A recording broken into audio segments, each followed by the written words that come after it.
I'd like to discuss ACL injuries, also known as anterior cruciate ligament injuries. These are injuries that occur in the knee.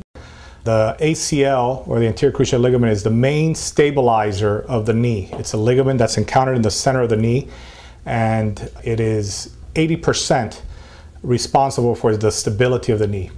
20 years ago, the ACLs were left to be repaired or operated on in the high-performance athletes, and that was basically because the technology available at the time was fairly limited.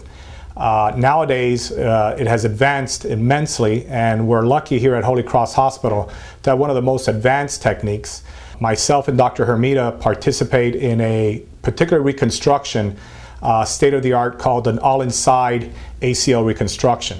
This is done arthroscopically, so we have no large incisions, cosmetically appealing, less painful of a recovery, and a quicker recovery.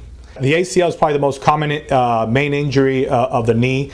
We see it in major football players, and these are players that are out for maybe 6 months, 7 months, and then they go back and you see them perform at high levels.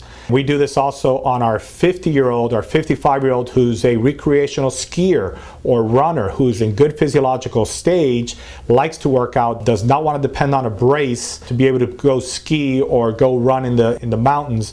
Then we offer this type of reconstruction because it's so available, and we have it pretty much narrowed down to almost a very predictable outcome. We've always been interested in the field of sports medicine, which is where this falls into play. It is challenging in the sense of you have to have good experience with your arthroscopy equipment because it's all done through small holes.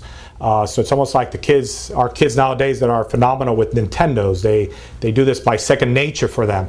Well, for us, you have to be able to do that in that fashion with this type of surgery. In the world of orthopedics, in the last 15 years, this type of surgery has been one of the most beneficial in the sense of patients' recovery time less out of work or out of their preferred sports or activities. They're able to go back to their everyday living in a much quicker way and prevent developing arthritis down the road for these injuries that before you would live with.